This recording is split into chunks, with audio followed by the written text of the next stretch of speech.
20वीं सदी के तानाशाहों का चेहरा दिखाऊं ताकि समझ में आए कि 21वीं सदी का तानाशाह कैसे अपना चेहरा बना रहा है या बना चुका है।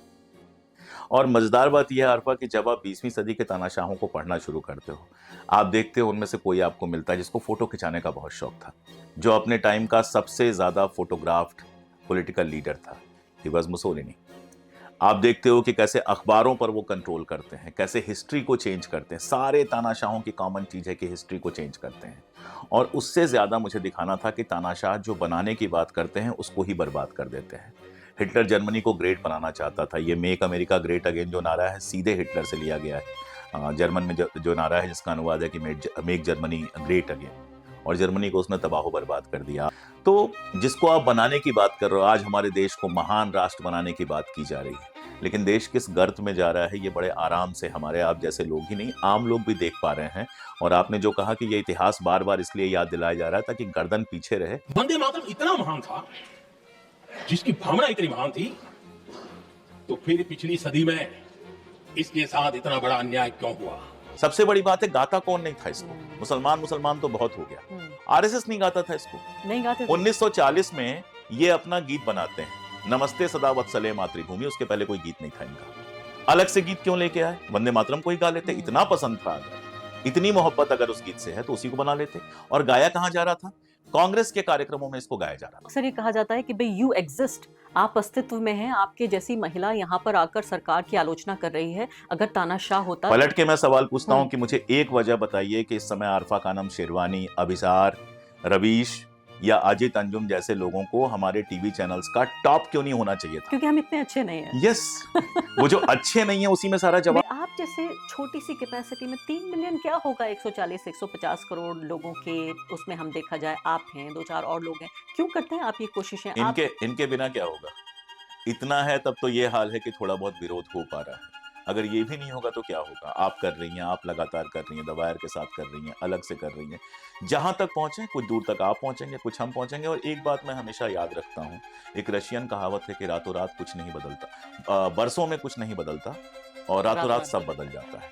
हम सब उसी रातों रात के लिए इंतजार कर रहे हैं। कोई अगर 1920-21 में गांधी जी से कहता कि 47 तक ये हालात बन जाएंगे, 42 में आप भारत छोड़ो आंदोलन चला दोगे, तो शायद वो कहते नहीं, अभी तो मुझे भी कुछ नहीं दिख रहा है। मैंने एक मर्तबा ये कह दिया था कि सरकार चोर है,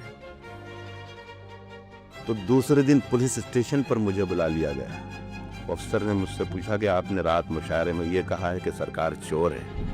मैंने कहा जी हाँ, ये तो कहा है कि सरकार चोर है, लेकिन ये नहीं कहा कि हिंदुस्तान की सरकार चोर है, कि पाकिस्तान की सरकार चोर है, या अमेरिका की सरकार चोर है, या बरतानिया की सरकार चोर है।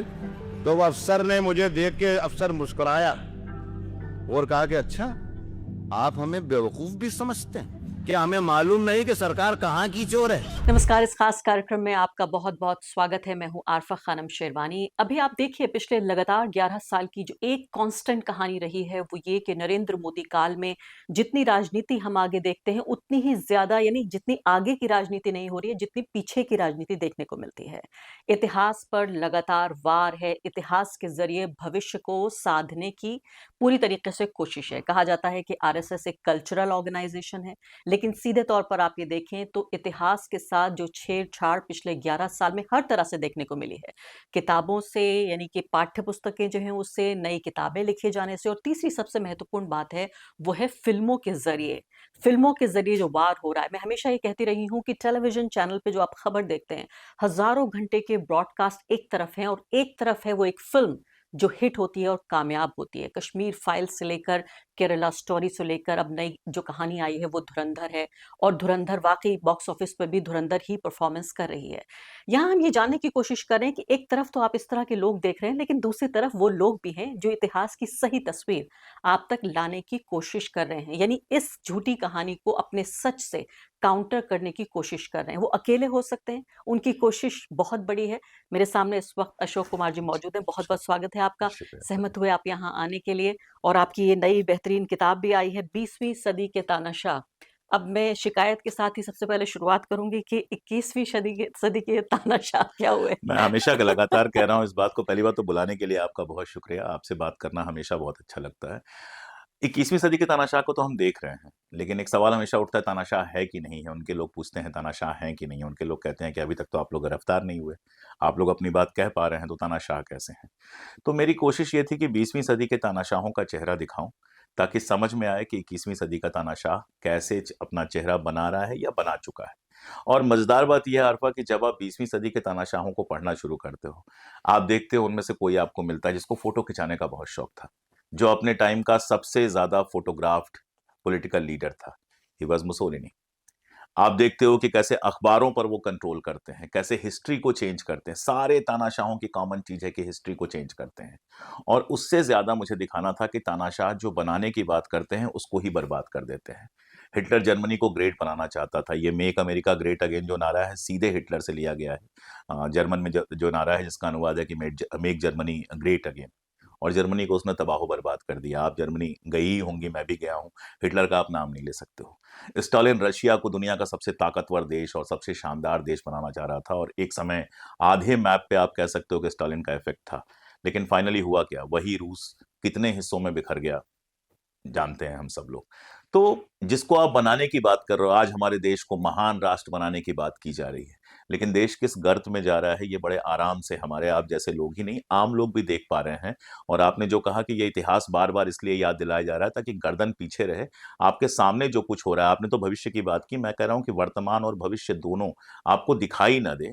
आपको ये दिखाई ना दे कि आप इंटरनेशनल मॉनेटरी फंड के सबसे ज्यादा कर्ज आपने लिया है, सबसे बड़े आप उसके मंगते हो गए हो, अगर इस शब्द का मैं तो इस्तेमाल कर सकता हूं। आईएमएफ के विश्व गुरु बन गए। और उसके अलावा उसके बाद आईएमएफ ने क्या किया? उसके बाद आईएमएफ ने कहा कि ये जो डेटा दे रहे हो ये सी ग्रेड का डेटा है। हमारे आपके बच्चे अगर सी ग्रेड लेके आए तो हम अपना सर पकड़ लेंगे कि यार हमारे बच्चे कैसे सी ग्रेड ला सकते हैं, उनको और पढ़ाने की कोशिश करेंगे। जीडीपी डेटा का आप जिक्र कर यहाँ रहे हैं। जीटीपी डेटा को सी ग्रेड का डेटा कहा गया है, और हमारे यहाँ खामोशी है। तो आप कह रहे हैं कि तस्वीरें खिंचाने का शौक, और आप हम्म। कह रहे हैं कि अपने से ही इतना मोह, अपने से ही इतना और खुद प्रेम। को अपने नाम से बुलाने का। हिटलर कभी हम्म। आई नहीं कहता था, हिटलर सेज, मुसोलिनी सेज। तो मुझे तो लग रहा है ऐसा कोई और एक व्यक्ति को भी मैं जानती हूँ। जनता को पहचानना चाहिए। वो व्यक्ति जो अपने खुद के कपड़ों पर अपना नाम भी लिखता बिल्कुल, है, बिल्कुल। और अपने नाम से इतना मोह है, अपनी तस्वीर से नार्सिसिज्म इतना जिसको कहा जाता है, नार्सिसिज्म, यानी अपने आप से इतना इश्क हो जाना, अपने नॉन आप से बायोलॉजिकल समझना। नॉन बायोलॉजिकल समझना। ऐसा लग रहा है कि इस डिस्क्रिप्शन में एक आदमी फिगर कर रहा है। मैं दर्शकों बिल्कुल। पे छोड़ देती हूँ कि उस आदमी की तलाश करें जिसको अशोक जी और मैं कहने की कोशिश करें। वो एक ऐसा आदमी है जिसका नाम नहीं लिया जा सकता। न्यूज़ चैनलों में कुछ लोगों ने, कुछ एंकर्स ने नाम लिया था उस व्यक्ति का, तो नौकरी चली गई थी। तो ये बताइए कि तानाशाही एक तो 20वें दौर की तानाशाही थी, 20वीं शताब्दी की, 21वीं शताब्दी की तानाशाही है। दुनिया का सबसे बड़ा लोकतंत्र या दुनिया का सबसे पुराना लोकतंत्र, दोनों में तानाशाह भी ना सही तो तानाशाही ख्वाब तो जरूर है, तानाशाही तमन्नाएं तो जरूर हैं। क्या फर्क है 20वीं शताब्दी में तानाशाही करना और 21वीं शताब्दी जहां सोशल मीडिया है, इंटरनेट है, लोगों को अपने अधिकारों, अपनी आज़ादी के बारे में मालूम है। हम जानते हैं कि जब ये सेकेंड वर्ल्ड वॉर हुई थी उसमें तो पूरी दुनिया, एक बहाने की तरह भी इसको इस्तेमाल किया जाता है कि दुनिया को पता ही नहीं था कि हिटलर इतनी ज्यादती कर रहा था बिल्कुल। जर्मनी में, और ऐसा पता लगाने में कई साल गुजर गए कि इतना जुल्म हो रहा है। मैं हालांकि इस आर्ग्यूमेंट को कभी मानती नहीं हूँ, लेकिन कहा जाता है कि हम, दुनिया बड़ी मासूम थी क्योंकि दुनिया को पता ही नहीं था, लेकिन आज के दौर में तो ये नामुमकिन है। तो क्या फर्क है 20वीं इसके लिए शताब्दी और मैं एक 21वीं? एग्जांपल देता हूं। जैसे मान लीजिए कि आपकी नानी या मेरी नानी बहुत खूबसूरत होंगी, लेकिन उनकी तस्वीर रखोगे और अपनी तस्वीर रखोगे तो फर्क दिखाई देगा। उस जमाने का कपड़ा, उस जमाने के हेयर डू, उस जमाने की पूरी स्टाइल अलग होगी, और हमारी आपकी स्टाइल अलग होगी। तानाशाही का भी यही है। उस समय जब तानाशाही आई थी तो डेमोक्रेसी का अभी कोई प्रोसेस शुरू नहीं हुआ था, बहुत ज्यादा कोई बहुत लोकतांत्रिक सरकारें बनी नहीं थी। उसके पहले ज्यादातर जगहों पे फ्यूडलिज्म था, किंग हुआ करते थे। तो जनता को आजादी क्या होती है अभी ठीक से पता ही नहीं था। जर्मनी में रीग बनी जरूर, लेकिन उस समय इतना ज्यादा सब कुछ चलता रहा। रशिया में तो सीधे जारशाही के बाद आया सारा कुछ। बाकी सारी जगहों पर भी आप देख सकते हो।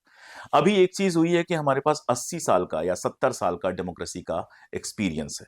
हमने डेमोक्रेटिक तरीके जान लिए हैं, हम उस तरीके से कैसे बिहेव करते हैं हमारे लीडर्स, कैसे हम अपने वोट से सरकार बदल सकते हैं, ये बात हमको पता है। इसलिए तानाशाही ठीक वैसे नहीं आएगी, हम्म। और वैसे हो भी नहीं सकती है। आप सबको साफ नहीं कर सकते। अगर सबको साफ करोगे, आपने हिटलर वाला जो एग्जांपल दिया, मैं भी आपकी तरह इस आर्गुमेंट को कभी बाई नहीं करता कि किसी को पता ही नहीं था। इंग्लैंड के लीडर्स जा रहे थे, ओलंपिक हुआ था, वहां सारे लीडर्स गए थे, सबको सब पता था, लेकिन किसी को फर्क नहीं पड़ता था। जैसे गजा का सबको सब पता है, लेकिन फर्क लेकिन नहीं किसी पड़ को रहा है। फर्क नहीं पड़ता, क्योंकि फायदा नेतन्याहू से मिलता है, फायदा अमेरिका से मिलता है, इसलिए आप जबानी जो भी बोल लो, लेकिन उससे ज्यादा आप चक्कर में नहीं पड़ते हो। तो वहां भी यहूदी मारे जा रहे थे, किसी को फर्क नहीं पड़ रहा था, क्योंकि हिटलर मजबूत लगातार होकर उभर रहा था और वो लग रहा था कि इसके साथ काम हो सकता है। चैम्बरलिन तो जाके समझौता करके आए थे। लेकिन आज जो है, एक इंडिया 70-80 साल लगातार डेमोक्रेसी देख चुका है। ये 80 साल 10 साल पिछले भी जोड़ देता हूं, क्योंकि जैसे भी हो रहे हैं इलेक्शन तो अभी हो ही रहे हैं, जैसे भी हो रहे हैं थोड़े बहुत डेमोक्रेटिक प्रोसेस तो हमको दिखाई दे रहे और हैं। हम और आप बैठ के बात कर रहे हैं, बिल्कुल, ये हम भी और इस आप, बात हमें की। आदत पड़ चुकी है। आप हमें जेल में डाल दोगे तो निकल के हम फिर बात करेंगे। हमें आदत पड़ चुकी है सरकारों की मुखालिफत करने क्योंकि की। मैं आपकी बात से सहमत हूँ। अक्सर ये कहा जाता है कि भई यू एक्सिस्ट, आप अस्तित्व में हैं, आपके जैसी महिला यहाँ पर आकर सरकार की आलोचना कर रही है। अगर तानाशाह होता पलट के मैं सवाल पूछता हूं हुँ, कि मुझे एक वजह बताइए कि इस समय आरफा खानम शेरवानी, अभिसार, रवीश या अजित अंजुम जैसे लोगों को हमारे टीवी चैनल्स का टॉप क्यों नहीं होना चाहिए था? क्योंकि हम इतने अच्छे नहीं हैं। यस, वो जो अच्छे नहीं है उसी में सारा मेरी जवाब है। शक्ल इतनी अच्छी नहीं है कि मैं टीवी पे आ अब सकूँ। वो छोड़ दीजिए। अब आप अपनी तारीफ अगर करवाना चाहती हैं तो मैं आधे घंटे कर सकता हूँ। लेकिन ये सवाल पूछा जाना चाहिए कि इतने बड़े, और मैं तो एकदम बिजनेस वाली बात कर रहा हूँ, रवीश से ज्यादा हुँ, टीआरपी कौन ला सकता है? बिल्कुल। अभिसार की जो टीआरपी थी, किसकी टीआरपी है? हुँ, अजीत भाई तो टीआरपी के मास्टर हैं। हुँ, आपकी टीआरपी किससे कम थी? तो जो आपके लिए अच्छी टीआरपी ला सकते थे, जो आपके लिए अच्छा मार्केट ला सकते थे, जिनके नाम पे आपका चैनल चल सकता था, वो लोग बाहर क्यों हैं चैनल से? क्योंकि वो सरकार के खिलाफ बात कर रहे हैं। तो अब आप मरवा नहीं सकते हो। आप ये कर सकते हो कि उन लोगों को आप किनारे कर दो। हाशिए पे धकेल दिया हाशिए पे जाए। दरकिनार मैं कर दो। आपको और अपना एक जी। लाइन की बात करूं कि ये तो वो नाम लिए जिन्होंने बाहर आके भी अपनी जगह बना ली। हुँ, ऐसे कितने नाम है आरफा जी जो बाहर आके जगह नहीं बना पाए, हुँ। क्योंकि बैक काम कर रहे थे मैं वही या कहना उतनी चाहती चमकते हूँ हुए कि वो चेहरे नहीं ऐसी थे। कहानियाँ जो कि नहीं कहीं गई और बाकायदा खामोशी से लोग साइड हो गए और टीवी में अब पूरे तरीके से सिर्फ और सिर्फ गुणगान ही नजर आता है। मैं अगले सवाल पे आना चाहती हूँ, वो ये कि आपने यहाँ पर 20वीं शताब्दी के जो तानाशाह हैं उनके बारे में जिक्र किया। इसमें हिटलर का नाम आता है और किस तरह से उसने मास मीडिया को इस्तेमाल किया। इसमें एक डॉक्यूमेंट्री का जिक्र करना चाहती हूँ, Triumph of the will, yes, जिसको जिसको प्रोड्यूस और डायरेक्ट और सब कुछ हिटलर ने किया था और उसकी कामयाबी इस कदर थी कि ये माना जाता है कि ये पैरेलल है इस बात के कि इतनी हिंसा उस डॉक्यूमेंट्री के ज़रिए फैली और साथ-साथ हिटलर को ये माना गया कि इससे बेहतर तानाशाह या इससे बेहतर शासक नहीं हो सकता। अभी आज के वक़्त में हम पहले केरल आपने सिनेमा पे बात की थी, हुँ, उसको भी जोड़ लीजिए कि हिटलर के टाइम में अक्सर हम लोग गोएबल्स की बात करते हैं, propaganda minister. He was not only propaganda minister, he was controlling cinema. Cinema को सबसे पहले तानाशाही के लिए किसी ने इस्तेमाल किया या अपनी आइडियोलॉजी को फैलाने के लिए इस्तेमाल किया, ही वाज हिटलर। आप अगर कोई सिनेमा बनाते हैं, जब तक उसको गोएबल्स पास नहीं करता था, वो दिखाई नहीं जा सकती है। गवर्नमेंट फंडिंग करके, जैसे हमारे यहाँ धुरंधर बन रही है, कश्मीर हुँ, फाइल्स बन रही है, अब इनकी फंडिंग कहाँ से आ रही है वो हम हुँ। नहीं जानते। लेकिन वहां तो गवर्नमेंट फंडिंग करके ऐसा सिनेमा बनाया गया ताकि लोगों का माइंड वॉश किया जा सके, लोगों को हिंसा के लिए भड़काया जा सके और लोगों को जंग के लिए तैयार किया जा सके। मैं तो जियो का ज़िक्र कर रही हूँ, जो धुरंधर जिन्होंने फ़िल्म बनाई है, उसमें एक बड़े टीवी चैनल के एक पत्रकार हैं, उन्होंने रिसर्चर का भी काम किया है और बाकायदा आप ये सोचिए पत्रकार वो लोग जो कि प्रोपेगेंडा मास्टर्स हैं। तो आपको क्या लगता है कि एक कोई ट्रायम्फ ऑफ विल तो नहीं बन रही है, लेकिन इसके अलावा इसकी बहुत सारी फ़िल्में बन रही हैं, तो अंबानी जी इसको स्पॉन्सर कर रहे हैं, फंड कर रहे हैं कि फ़िल्म बनाई जाए और मोदी जी का पूरा प्रोपेगेंडा और उनका तमाम जो मैं कहूँगी पब्लिसिटी बाहर आ रही है। लोग इनमें से एक बड़ा तबका ऐसा है जो इसके एक तरह से मैं कहूँगी शिकंजे में आ रहा है। मैं आपको एक पर्सनल एग्जांपल अगर आप इजाजत दें तो दूं। मुझे मुंबई बुलाया गया था, एक डायरेक्टर साहब ने बुलाया था कि कश्मीर पर हमें एक हुँ, फिल्म चाहिए और 100 इयर्स की फिल्म चाहिए। 2019 से के पीछे 100 साल जाइए आप, 1919 से 2019 की एक हमको फिल्म दीजिए, 3-4 पीढ़ियां हों और सारा हुँ, कश्मीर हुँ, का। हुँ, और मुझे बहुत इंटरेस्टिंग लगा कश्मीर। मैंने किताबें लिखी हैं, हुँ, खूब हुँ, रिसर्च किया है, मैं कश्मीर गया, कई फैमिलीज से मिला, कई स्टोरीज कलेक्ट की और एक ठीक ठाक स्टोरी मैंने उनको बना के दी। ठीक ठाक इसलिए कह रहा हूँ कि उनको बहुत पसंद आई, उन्होंने हुँ, काम शुरू किया। फिल्म की शूटिंग शुरू होने वाली थी, उसके पहले मेरे पास फ़ोन आता है कि अशोक जी, फाइनेंसर आपके साथ मीटिंग करना हुँ, चाहते हैं। तो मैंने कहा मैं तो राइटर हूँ, मेरे साथ फाइनेंसर हुँ, क्यों मीटिंग हुँ, करेगा? आप फाइनेंसर से मीट कीजिए। तो बोले नहीं, आप बॉम्बे आ जाइए। मैं बॉम्बे गया और 2 दिन मैंने उनका इंतज़ार किया। तीसरे दिन ब्रेकफ़ास्ट पे उनसे मुलाकात हुई। उन्होंने अपने ब्रीफ़केस से एक कागज़ निकाला 2 पन्ने का और बोले ये चेंजेज़ आप कर दीजिए। अब डिटेल में तो नहीं जाऊँगा, हुँ। लेकिन मोटा चेंज पहला ये करना था कि शेख अब्दुल्ला को मुझे प्रो पाकिस्तान दिखाना था। वाह! तो मैंने कहा ये तो मैं कर ही नहीं सकता, मैं तो हिस्ट्री पे काम करता हूँ और ये तो झूठ है, ये तो मैं नहीं कर सकता। उसके बाद वो फ़िल्म पता नहीं बनी कि नहीं बनी या बन रही है मैं नहीं जानता हूँ, मैं उस फ़िल्म से बाहर हो गया। मैंने कहा भाई उसमें मैं काम नहीं कर सकता। और आगे बढ़ने से पहले एक अदना सी गुजारिश कि आप मेंबर बनिए मेरे चैनल का आरफा खानम शेरवानी। अगर आप मेंबर बनते हैं, आपके समर्थन से आप मेरा हाथ मजबूत करेंगे, इतना मजबूत कि मैं सत्ता का कॉलर पकड़ के सवाल पूछ सकूंगी और जो हमारे समुदाय में हाशिए के जो तबके हैं उनकी आवाज़ उठा सकूंगी। आप यकीन जानिए, आपका एक छोटा सा सहयोग मेरे लिए इतना बड़ा होगा जिसके लिए आप अंदाजा भी नहीं लगा सकते। मेरी एक दोस्त हैं 2 साल अभी मुंबई रहकर आई हैं और उन्होंने बताया कि ये लगभग नामुमकिन हो गया है कि हिंदुत्व के एजेंडे से बाहर आप कोई फ़िल्म बना सकें। ना तो एक्टर्स हायर किए जा रहे हैं, ना डायरेक्टर्स को काम मिल रहा है और फाइनेंस तो आप भूल जाइए। अपना भी पैसा लगाना चाहें तब भी उसका प्रमोशन वगैरह, क्योंकि ये सब तो इंडस्ट्री में तो पूरा यही बात स्कैम मैं है। आपसे कह रहा था कि सरकार सीधे सिनेमा बनाने का काम अपने हाथ में नहीं लेगी ले नई नहीं तानाशाही में। लेकिन सिनेमा ना बन पाए उसके खिलाफ और सारा सिनेमा उसके प्रोपेगेंडा के हिसाब से ही बने, इसके लिए वो पूरा इंतज़ाम कर देती है, जिसके लिए उसके पास कैपिटलिस्ट भी हैं, जिसके लिए उसके पास एजेंसीज़ भी हैं, जिसके लिए उसके पास सारे संसाधन लेकिन हैं। धुरंधर जैसी फ़िल्म है वो, एक तरह से मैंने पाकिस्तान। देखी नहीं है। हाँ, मैंने जी, देखी, कल शाम देख कर आई हूँ। जी। बहुत असंभव था बैठना, 3.5 घंटे बल्कि लगभग 4 घंटे की फ़िल्म है और उसका पार्ट 2 भी अभी आने वाला है। उसमें सबसे बड़ी बात 2-3 चीज़ें मैं आपके साथ डिस्कस करना चाहती हूँ। ये अहम भी है कि अपने दौर की भी चीज़ें, इतिहास की जब हम बात करें तो उसमें बिल्कुल, 100 साल पुराना इतिहास नहीं, 25-30 साल पुराने इतिहास हमारा की बात। आँखों देखा, ठीक है? जिसको आपने कवर किया है। जी हाँ। तो उस उनकी बातें की गई हैं, तो ये एक एंटी पाकिस्तान फ़िल्म है और पाकिस्तान और भारत के रिश्ते, इस तरह की अगर फ़िल्में बनेंगी तो कभी पटरी पर नहीं आ सकते हैं। लेकिन यहाँ पे सवाल ये उठता है कि पाकिस्तान विरोध और उसमें इस कदर हिंसा को शामिल करके फ़िल्म क्या हासिल करना चाहती है? जब वो कहते हैं पाकिस्तान हुँ, तो दरअसल वो कह रहे होते हैं मुसलमान। इस मामले में मैं बिल्कुल क्लियर हूँ कि उनको पाकिस्तान से कोई विरोध नहीं है। आप मुझे बताइए कि नवाज़ शरीफ से मिलने मोदी जी बिना प्रोग्राम के पहुँच गए थे। उनकी अम्मी के लिए बाकायदा शाल लेके गए थे।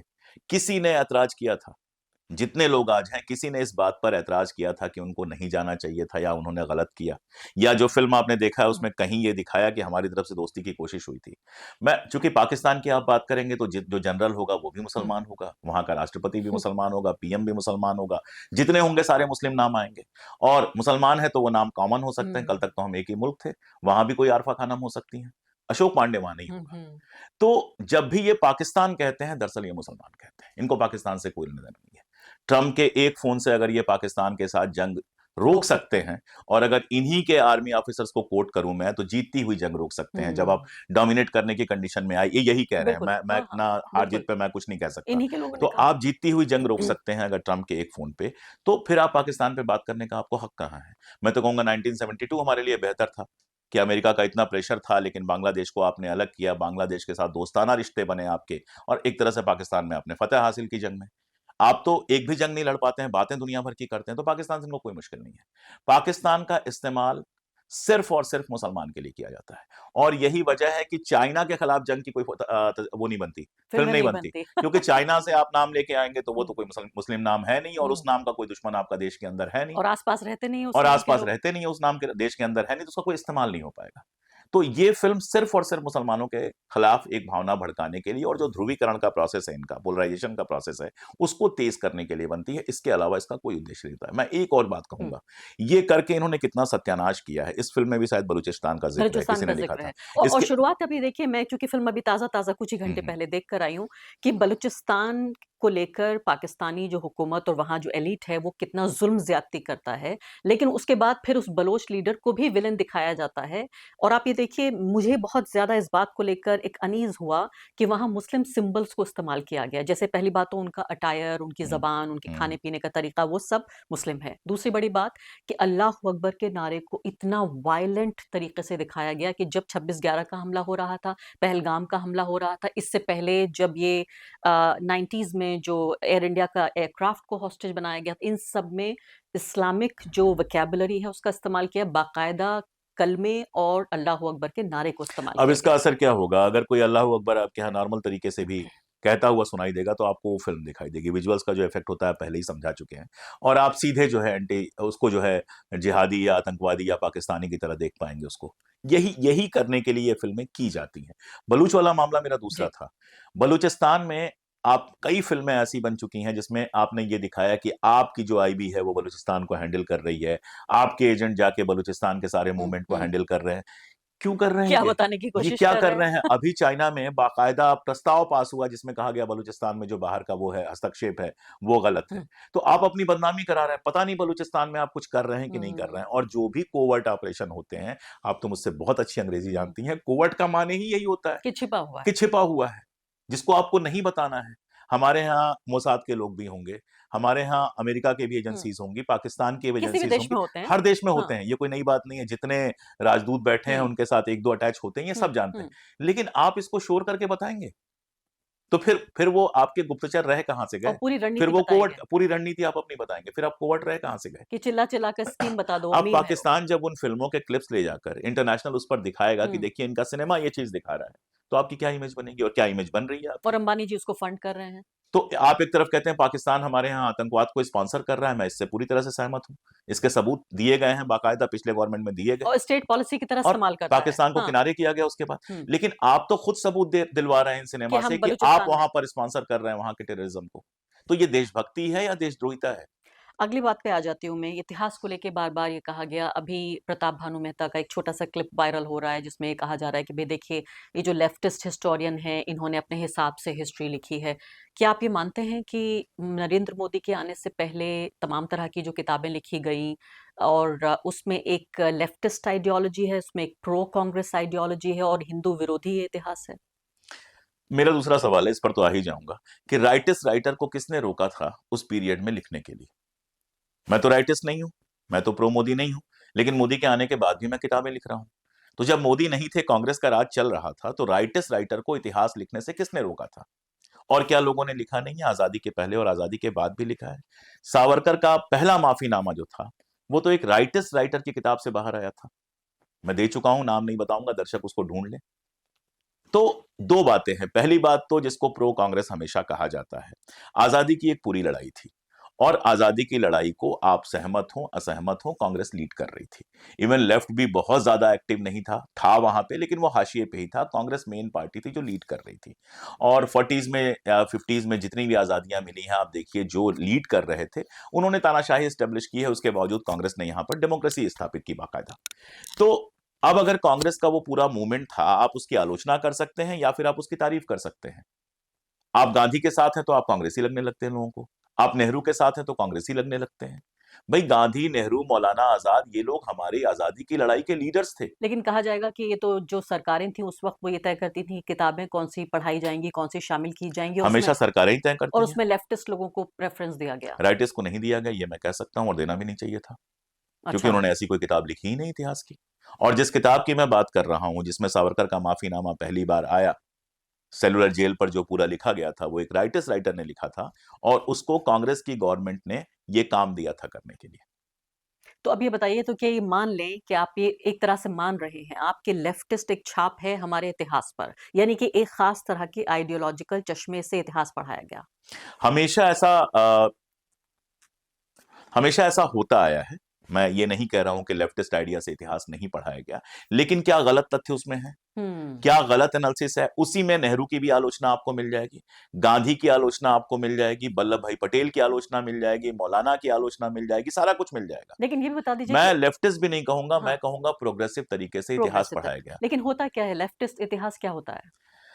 लेफ्टिस्ट इतिहास अगर मुझे कहना हो तो उसमें जनता को नायक माना जाता है। हुँ। जनता के भले और बुरे के हिसाब से ये तय किया जाता है कि लीडर्स भले हैं या बुरे हैं।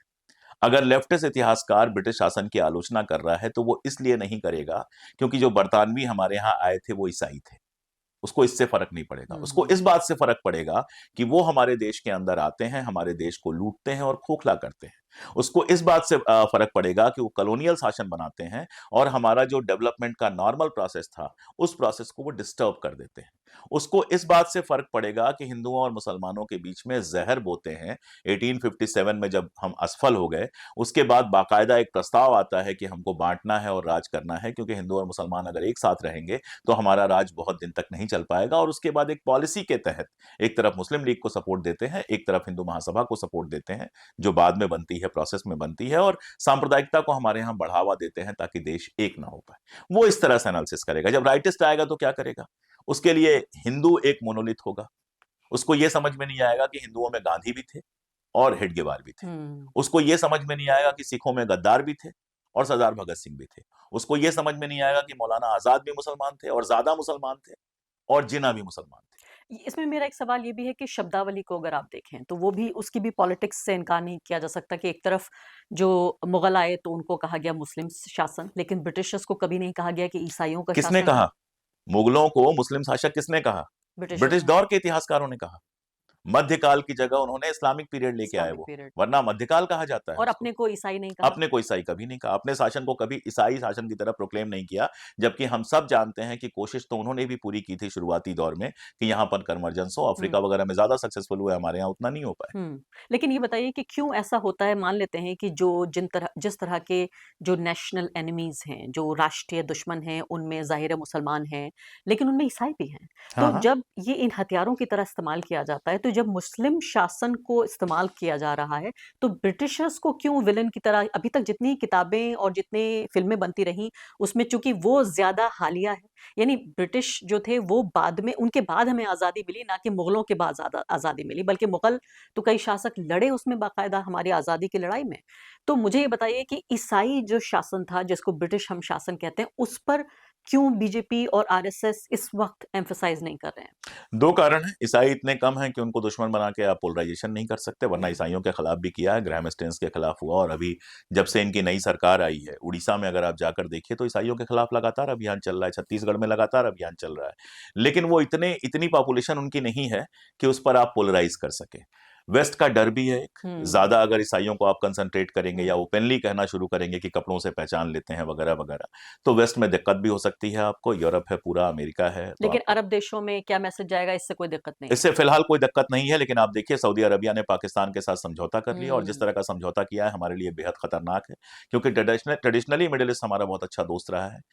मतलब अगर कश्मीर मसले पर पाकिस्तान बहुत सक्सेसफुल नहीं हो पाया है तो उसका एक कारण ये रहा है कि मिडिल ईस्ट ने कभी उस तरह से खुलकर समर्थन नहीं दिया है। बयान दे दिए ठीक है, लेकिन जब मामला यूएन में जाता है, बाकी जगहों पर जाता है, तो पाकिस्तान को बहुत सपोर्ट नहीं मिल सकता। लेकिन बड़े-बड़े सिविलियन अवार्ड्स जो नरेंद्र मोदी जी को दिए गए हैं पिछले 11 सालों में, उनमें तो बढ़-चढ़ कर सारे अरब देश शामिल हैं। हाँ, उनको लगा था शायद कि बिज़नेस के तौर पे बहुत बेहतर होगा, लेकिन मुझे लगता है कि चीज़ें बदल रही हैं, अब वो चीज़ें नहीं रह पाएँगी। मैं कुछ मिडल ईस्ट के कंट्रीज़ गया हूँ, मैं लोगों से मिला हूँ, बात किया हूँ, और ये है कि बिज़नेस बहुत ज़्यादा है, आपसे बाकी सारी चीज़ें हैं, आप तेल का बड़ा मार्केट है, तो ठीक है, ऊपर-ऊपर सारा कुछ चल रहा है, लेकिन अंदर-अंदर एक गुस्सा भी पल रहा है, जो हमने पाकिस्तान के खिलाफ जंग में देखा। 4 रोज़ा जंग थी, लेकिन 4 मुल्कों का भी सपोर्ट हमको नहीं मिला खुल नहीं के। मिला। जिन्होंने इस कहा भी, उन्होंने इंडिया पाकिस्तान दोनों को कहा, सऊदी अरबिया जैसे मुल्कों ने। लेकिन फिल्मों में तो हम हमेशा जीत रहे हैं। फिल्मों में हम हमेशा जीत रहे हैं, लगातार जीत रहे हैं, लेकिन आप जो पहले बात कर रही थी वो ईसाई वाला, वो ज्यादा जी। इंपॉर्टेंट था। देखिए ब्रिटिश पीरियड में एक तो कोलैबोरेटर्स रहे, जहां ये ब्रिटिश पीरियड को छेड़ेंगे। अभी वंदे मातरम इन्होंने छेड़ा, वैसे वंदे मातरम में एक बात आपको बता दूं, वंदे मातरम गीत शानदार है, हम सब गाते रहे हैं। लेकिन वंदे मातरम को जिस उपन्यास में शामिल किया गया, आनंद मठ, पहली बात तो ये कि बंकिम चंद्र चटर्जी, ये बात जाननी चाहिए कि ब्रिटिश गवर्नमेंट में डिप्टी कलेक्टर थे। डिप्टी कलेक्टर की क्या हैसियत होती है गवर्नमेंट में, आप जानती हैं। अगर वो उस तरह का देशभक्ति का उपन्यास होता जिस तरह की बात आज की जा रही है, तो बंकिम बाबू या तो जेल में होते। सोजे वतन लिखने के बाद प्रेमचंद का क्या हाल हुआ था आप जानते हैं, तो या तो वो जेल में होते, और या कम से कम नौकरी तो चली ही गई होती, गोली भी मारी जा सकती थी, ब्रिटिश गवर्नमेंट थी। आनंद मठ जब आप पढ़ते हैं तो वो खत्म वहां पर होता है जहां पे कहा यह जाता है कि अंग्रेजों से कोई दिक्कत नहीं है, यवन हमारे दुश्मन है। यवन मतलब मुसलमान। अच्छा। उसका जो बेस है वो सन्यासी और फकीर विद्रोह है, लेकिन फकीर विद्रोह को किनारे कर दिया जाता है, सिर्फ सन्यासी विद्रोह से लीडरशिप लेके आई जाती है। उसी समय फकीर विद्रोह पर भी कई सारे उपन्यास लिखे गए हैं। वंदे मातरम गीत तो अलग से लिखा गया था, और अलग से जो लिखा गया था निश्चित रूप से बहुत प्यारा गीत था वो, वही खंड जो हम गाते हैं। उसके बाद जब उसको शामिल किया गया, उसमें 2 नए खंड लाए गए, और उसमें दुर्गा दश प्रहर धारणी का एक लाया गया, और पूरा उसको गीत को ऐसे बनाया गया जैसे कि दुर्गा देवी के रूप में है। और वो बंगाल नहीं है, वो हिंदुस्तान नहीं है, वो बंगाल है। सप्तविंश से ये शुरू होता था। सप्त कोटि की बात थी। तो ये जो कोटि है वो 10 लाख के लिए भी होता है, 1 करोड़ के लिए भी होता है। तो सप्त कोटि जब आप बात करते हो तो वो बंगाल की उस समय की जनसंख्या है 70 लाख। फिर वो विंश कोटि हुआ, मतलब 20 करोड़ उसको बनाया गया भारत की जनसंख्या के लिए, क्योंकि कोटि का दोनों अर्थ होता है। और अब भारत सरकार की वेबसाइट पे जाओ आप देखेंगे तो वो कोटि कोटि हो गया है, ताकि सारी जनसंख्या को ले सके। तो वो बंगाल को लेकर लिखा गया था, और उस आनंद मठ में मुस्लिम शत्रु के रूप में आते हैं, इसीलिए अंग्रेजों को उससे कोई दिक्कत नहीं थी। ये लिखने के बावजूद वो डिप्टी कलेक्टर बने रहे। लेकिन क्यों अब सबके गले में क्यों उतारा जा रहा है? एक अच्छा कारण सॉन्ग है। उसका ये है क्योंकि वंदे मातरम कई बार क्या होता है चीजें अपने पूरा जो वजूद होता है ना वहां से कट भी जाती हैं। तो बाकी सब ठीक है लेकिन वंदे मातरम अपने आप में एक नारा बन गया। जब मदरलैंड का मामला था, हुँ, मातृभूमि का हुँ। मामला था तो वंदे मातरम अपने आप में नारा बन गया। और एक तरह का इमोशनल सॉन्ग एक है तरह ये। का हाँ, इमोशनल सॉन्ग है। अगर उसका पहला 2 बंद आप हुँ, देखें, तो सुजलाम सुफलाम मलयज हुँ। शीतलाम सस्य श्यामलाम मातरम, वो जो पूरा आता है बड़ा खूबसूरत भी लगता और है। कुछ भी नहीं है पानी इसमें। अच्छा हो हाँ, अब ठीक है दर्शक खुद समझ रहे हैं। तो वो जिस तरह के देश की कल्पना करते हैं, हुँ, जिसका पानी बहुत अच्छा है, जिसकी हवा बहुत अच्छी है, जहाँ सब लोग देख सकते हैं, तो बहुत खूबसूरत देश की कल्पना लेकर वो आता है। इसीलिए हुँ। 1905 में अफ्रीका में गांधी जी बाकायदा एक आर्टिकल लिखते हैं और उसमें लिखते हैं कि इसको हमारा राष्ट्रगीत बनाया जाना चाहिए। तो शुरुआती दौर ऐसा जैसे किसी को दिक्कत नहीं थी, जो शुरू के 2 हैं। लेकिन बाकी जो बंद हैं, उनसे मुसलमानों को दिक्कत है। कल भी हाँ, क्योंकि अरशद नदवी साहब मुसलमान का जो हैं हाँ, वो बुत नहीं पूजा करते हैं, हम अरशद सब नदवी जानते हैं। साहब का एक जी, ट्वीट था, उसी को मैं देख रही थी। उन्होंने कहा कि हमें इस बात से कोई समस्या नहीं है। पहली बात तो हम ये नहीं चाहते कि हमारे साथ ज़बरदस्ती की जाए और दूसरी बात हमें इन 2 बंदों से समस्या है, जहाँ पर ये कहा गया है कि बाकायदा एक मूर्ति पूजन की तरफ आगे बिल्कुल, बढ़ना है। बिल्कुल और इसीलिए कांग्रेस ने उसमें रविन्द्रनाथ टैगोर भी थे, सुभाष चंद्र बोस भी थे, सी.आर. दास भी थे। इन सारे लोगों ने मिलके फैसला किया कि गुरुदेव टैगोर का ये फैसला था कि पहले जो 2 बंद हैं, वो पूरे देश को स्वीकार्य हैं। इसलिए पहले 2 बंद गाए जाएँ और उन 2 बंदों को गाया जाता है। सबसे बड़ी बात है गाता कौन नहीं था इसको? हुँ, मुसलमान तो बहुत हो गया। हुँ। आरएसएस नहीं गाता था इसको। नहीं गाते थे? 1940 में ये अपना गीत बनाते हैं। नमस्ते सदा वत्सले मातृभूमि, उसके पहले कोई गीत नहीं था इनका। अलग से गीत क्यों लेके आए? वंदे मातरम को ही गा लेते। इतना हुँ, पसंद था अगर, इतनी मोहब्बत अगर उस गीत से है तो उसी को बना लेते। और गाया कहाँ जा रहा था? कांग्रेस के कार्यक्रमों में इसको गाया जा रहा था। तो कांग्रेस जो अपने कार्यक्रमों में इसको गा रही थी, वो वंदे मातरम की विरोधी हो गई। और जो 1947 से पहले कभी गलती से वंदे मातरम नहीं बोल रहे थे, वो इसके समर्थक हो गए। कितना ज़रूरी है अपने कल को समझना, अपने आज को समझने के लिए। और बहुत बेहतरीन आप बात कह रहे हैं कि किस तरह से पूरे इतिहास को तोड़-मरोड़ कर हमारे सामने जो पेश किया जा रहा है। मैं आखिरी 2 सवाल आपसे जानना चाहती हूँ। एक तो ये कि आप तो एक लेखक रहे, आप किताबें लिख रहे थे। अभी भी लिख रहा हूँ। लिख रहे हैं, नई किताब के बारे में जी। हम चर्चा कर रहे हैं। तो फिर यूट्यूब में क्यों आ गए? आप क्या ज़रूरत थी आपको कि कैमरा लगा के उस बात को कहना है, यूट्यूब चैनल बनाना है? क्या इससे 10-15 साल पहले आपने सोचा था कि आप सवाल ही यूट्यूब नहीं पे उठता अरफा अगर 10-15 साल पहले आप कभी मिली होती और कहती कि ये मेरी भविष्यवाणी है कि एक दिन आप न्यूज़ पे काम करेंगे और आप जो है वीडियोज़ बनाएँगे तो मैं हुँ, कहता अरफा क्यों मज़ाक कर रहे हो? आप लोग इतना अच्छा कर रहे हो, मेरी क्या ज़रूरत है? लेकिन जिस तरह के हालात बने, एक तो किताब की बात हिंदी की अपनी एक सीमा है तो 10-15 हज़ार हालाँकि हिंदी में मेरी किताबें काफ़ी अच्छी हुँ, बिकती हैं, मैं तकदीर वाला हूँ इस मामले से हुँ, कि लगातार बेस्टसेलर बनी रहती हैं, लेकिन 15,000, 20,000, 25,000 इससे ऊपर नहीं जाती हैं। बात और विजुअल मीडिया जो है बहुत इंपॉर्टेंट बन के उभरा। हम फ़िल्म तो नहीं बना सकते हैं, मन तो मेरा फ़िल्म बनाने का है, मैंने कोशिश भी की लेकिन उतने पैसे इकट्ठा करना तो हमारी औकात से बाहर की चीज़ है। तो मुझे लगा कि ये बातें की जा सकती हैं। उसके बाद टीवी जिस तरह से आया, टीवी पे जिस तरह के पत्रकार आए, मैं किसी का नाम नहीं लूँगा और आप भी नहीं लेंगे क्योंकि उनका नाम लेना भी अपना अपमान करना है। लेकिन वो जिस तरह की बातें लगातार कर रहे थे, मैंने कहा यार इससे तो बहुत अच्छे तरीके से मैं कर सकता हूँ। और कम से कम एक लोगों को जगह दे सकता हूँ जहाँ पर लोग वो बात सुन सकते हैं जो संविधान परक है, जो सच है और जिसमें क्योंकि न्यूज़ कभी इतिहास से फ्री नहीं होता है। आप वंदे मातरम पे बात चल रही है या हुँ। किसी पे बात चल रही है तो इतिहास के बिना काम नहीं चलेगा।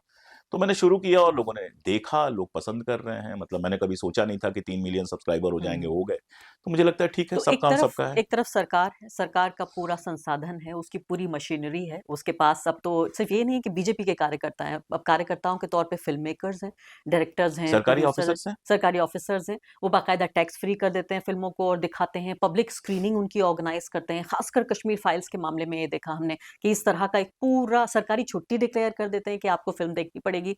बस सिर्फ़ ज़रा-सी कसर बाकी है कि इसको सरकारी तौर पे अनिवार्य बना दें कि सबको देखनी पड़ेगी 150 करोड़ लोगों को। वो जिस दिन बना देंगे उस दिन विद्रोह हो जाएगा।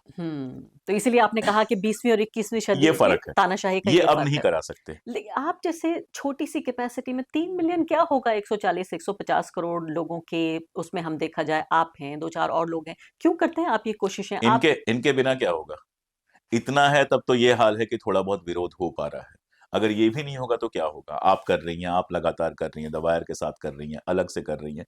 जहाँ तक पहुँचे, कुछ दूर तक आप पहुँचेंगे, कुछ हम पहुँचेंगे और एक बात मैं हमेशा याद रखता हूँ, एक रशियन कहावत है कि रातों-रात कुछ नहीं बदलता। बरसों में कुछ नहीं बदलता और रातों-रात रातों-रात सब बदल बदल जाता है। जाता है। हम सब उसी रातों-रात के लिए इंतज़ार कर रहे हैं। कोई अगर 1920-21 में गांधी जी से कहता कि 47 तक ये हालात बन जाएँगे, 42 में आप भारत छोड़ो आंदोलन चला दोगे, तो शायद वो कहते नहीं अभी तो मुझे भी कुछ नहीं दिख रहा है। लेकिन 42 आता है, भारत छोड़ो आंदोलन चलता है, पूरे कांग्रेस को अंदर डाल दिया जाता है। सारी लीडरशिप अंदर चली जाती है, सबको लगता है सब खत्म।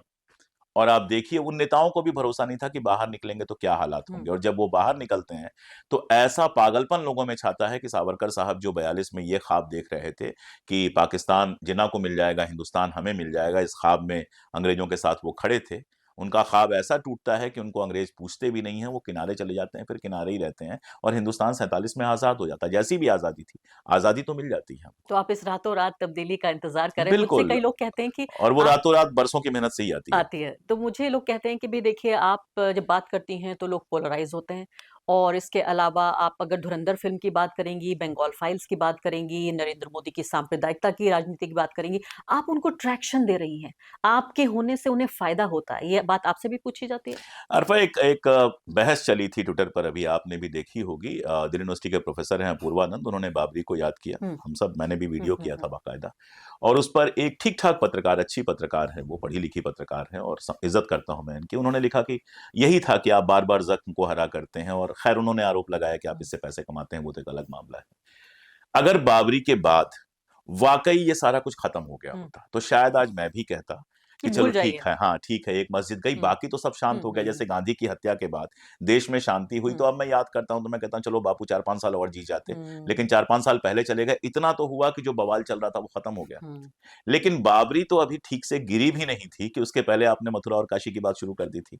अब तो संभल की भी बात हो रही है, अब तो आगरे की भी बात होगी, अब पता नहीं कहाँ-कहाँ का मेरे मोहल्ले की और आपके मोहल्ले की भी बात शुरू हो जाएगी। तो ये कहना कि हम अगर चुप हो जाएँगे तो उस पर बात नहीं होगी, हुँ। ठीक है।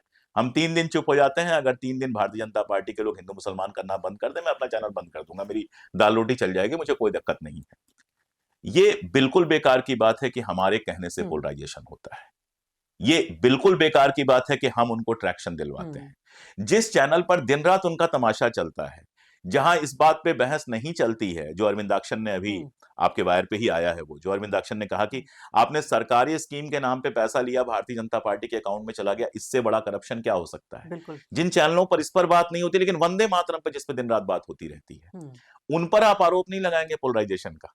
हम पे आप आरोप लगा रहे हैं नहीं, वो पोलराइज़ेशन इसलिए का। कहा जाता है कि भई आप तो अच्छे लोग हैं। मतलब हमें हमारे ऊपर तो एक हम अच्छा काम कर रहे हैं। सॉरी, आपसे हमें सर्टिफिकेट नहीं चाहिए। अगर हम अच्छे लोग हैं, तो हमारे ऊपर भरोसा कीजिए, हम अच्छा काम कर रहे हैं। आखिरी सवाल हो सकता है आपको पसंद ना आए। आपके ऊपर कई बार ये आरोप लगता रहा है कि आप प्रो कांग्रेस हैं। हुँ। प्रो बीजेपी का तो कभी नहीं लगा ना, तो फिर मुझे कोई दिक्कत नहीं है, क्योंकि आज के टाइम में अगर आप सरकार के खिलाफ बोलेंगे, तो आपको प्रो कांग्रेस ही कहा जाएगा। मैं इतना कह सकता हूँ कि मैं कभी किसी ऐसे पद पे नहीं रहा, मैंने बाकायदा एग्ज़ाम देकर सरकारी नौकरी हासिल हुँ। की थी। एग्ज़ाम देकर, इंटरव्यू देकर जो प्रोसेस होता है, उससे सरकारी नौकरी हासिल की थी। 22 साल मैंने सरकारी नौकरी की। किस पद पर थे आप? मैं स्टैटिस्टिकल में था, हुँ। स्टैट्स में था, हुँ। मिनिस्ट्री ऑफ स्टैटिस्टिक्स में था हुँ, मैं। हुँ। मैंने 22 साल तक नौकरी की।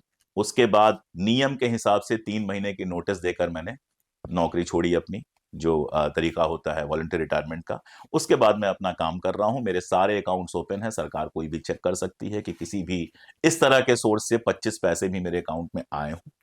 रहा सवाल, हाँ, मैं गांधी और नेहरू का अनअपोलोजेटिक समर्थक हूँ। लेकिन विचारधारा के तौर पर आपके मन में एक नर्म गोशा है कांग्रेस पार्टी के लिए? ज़ाहिर तौर पर है, कांग्रेस के लिए है, सपा के लिए है, आरजेडी के लिए है, स्टालिन के लिए है, नेशनल कॉन्फ्रेंस के लिए है, हर उस आदमी के लिए है, आपके लिए है, हर उस आदमी के लिए है जो इस देश के संविधान और सेकुलरिज्म के साथ खड़ा है, हर उस आदमी के लिए।